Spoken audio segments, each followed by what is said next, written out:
So sometimes gamers say some things that are quite cute, and I think it's good for us to have these conversations so that we can clear any of the misconceptions that are out there.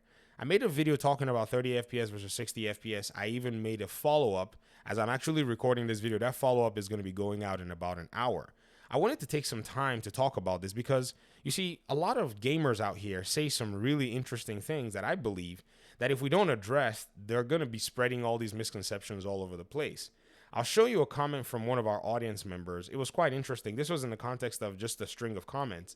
And he said Batman Arkham Origins was a copy paste job that shouldn't be credited as a Warner Brothers Montreal game where all they did was take Arkham City and copy pasted it, added a few assets and animations of their own, and called it a day. They still ruined the combat in that game somehow, so saying they have technical ability at all is rich. Then he said this Gotham Knights is their first game, so they had to make from scratch, and it shows how talentless they are. You see, this comment is full of all kinds of just interesting, weird takes that we will start breaking it down so that you guys can pretty much see for yourself. A lot of people really come into this whole conversation thinking Warner Brothers Games Montreal is, in a sense, not good at developing games, when in reality, they're comparing what I say apples to pumpkins.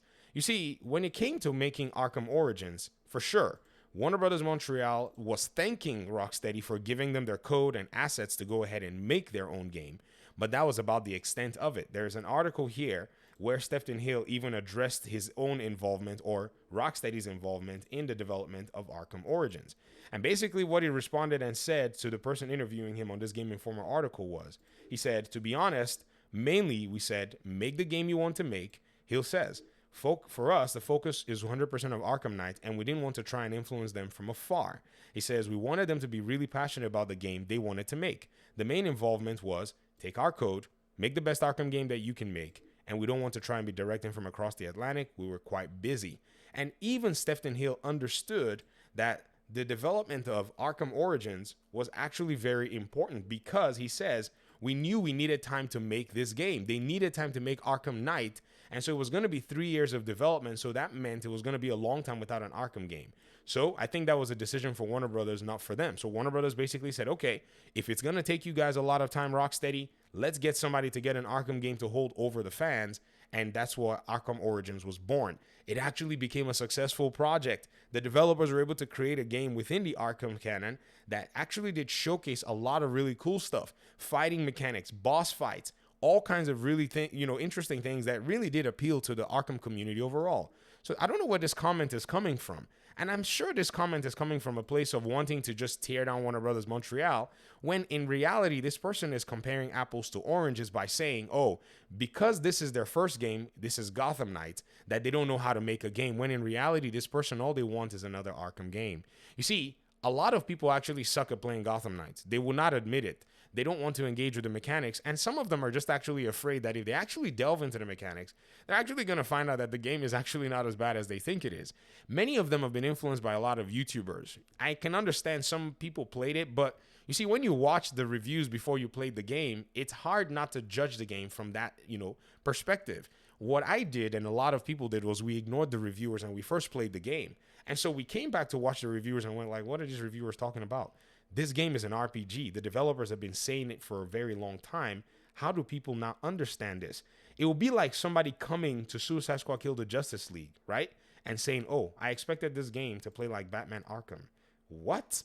We already know that Suicide Squad Kill the Justice League is an RPG, action, adventure, looter, shooter of some kind.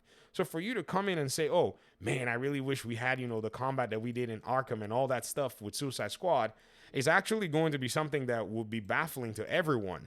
And so for people to come out and say, I would have preferred for Gotham Knights to be like Arkham, will be baffling as well. These are all different games. So when you judge Gotham Knights, you must judge Gotham Knights in the context of what RPGs are able to offer, in the context of what you would do if you made an RPG in this particular world, which has not necessarily really been tested.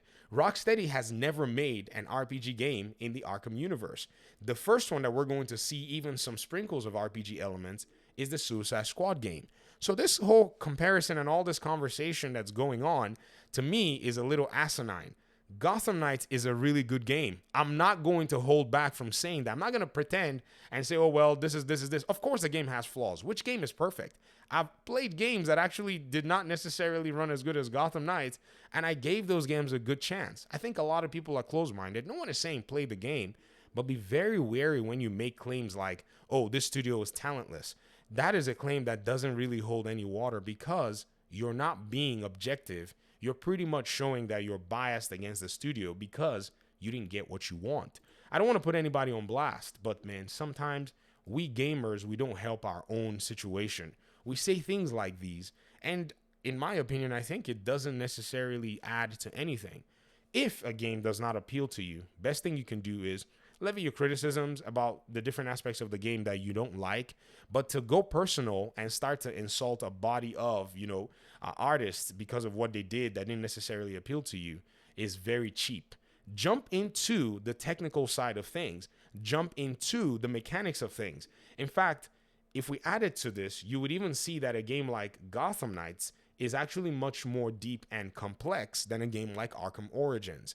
Yes, the combat mechanics here in Gotham Knights have some kind of a tit-for-tat effect and causality in terms of the way the mechanics were developed, because with these RPG systems, you're able to basically do all kinds of stuff. Then you have to develop an entire ability system to do this. So from a development perspective, with the enemy types, the enemy classes, the enemy abilities, the enemy effects, the enemy weaknesses, strengths, affinities, and resistances, all of these things, including how your gear works, your momentum abilities, and so on and so forth, Gotham Knights is actually a more technically layered game than Arkham Origins, which actually disproves this notion that Warner Brothers Montreal doesn't know how to make a game, but actually supports the motion that actually their game is technically more complex than the Arkham games for the most part. I mean, if you think about it, yes, I will give you that the Batmobile was a nice addition, but it took the team at Warner Brothers Montreal, I said Warner Brothers, at Rocksteady, multiple years to iterate the Arkham games to get it to the point that it was. Gotham Knights was pretty much their first attempt, and this is what they were able to come out with from a technical perspective. Like I said, I usually don't like to argue the art with people. I usually don't talk about how the appearance looks. One person may think the appearance is, better in a sense because of the art style. I think from a graphic fidelity point, though, Gotham Knights is actually superior because it's using some modern hardware and is able to take the job, to a different level in terms of textures and so on and so forth. But that's also very subjective in a sense. I want to make sure that, we're staying with a technical conversation in terms of like programming and code and mechanics and systems. And I can tell you that this game actually has a lot more layers than the Arkham games.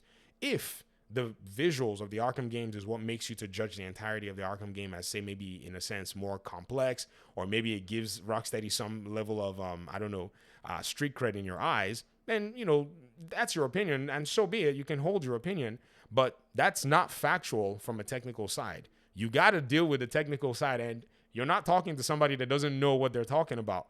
I spent a few years learning Unreal Engine and game development, and so this is not a simple channel where we come out and we just say stuff. Sorry, but a lot of content creators out here, they don't consider this stuff, and I'm not like trying to down them or toot my horn or whatever. I'm just saying the hard work that even went into learning it to be able to talk about this on that level by itself allows for you to gain a better appreciation of things. So I recommend that every gamer at least pick up, say, a YouTube video or 3 on how games were developed. I have some recommendations. I'll leave one in the comment section where the developers of Mortal Shell did a 4-hour-long presentation on how they went ahead and developed different systems in their game. They actually did some kind of a online interview with Epic Games where they actually broke a lot of the mechanics down. That's as best as you're going to be able to see it from a developer, because they were a AA studio. They were able to open up the engine, open up some of their base code and some of their mechanics to show it off. When you see that video, you're going to gain a better appreciation for a game like Gotham Knights. You're going to get an appreciation for every video game, but you're not going to be able to sit around and just say things like that because they're going to sound useless to you. It's going to be a self-defeating loop. Once the word comes out of your mouth, it's going to punch you in the face and tell you how silly that sounds. Thanks for watching the video. I know this was a rant, but it is what it is. Peace out.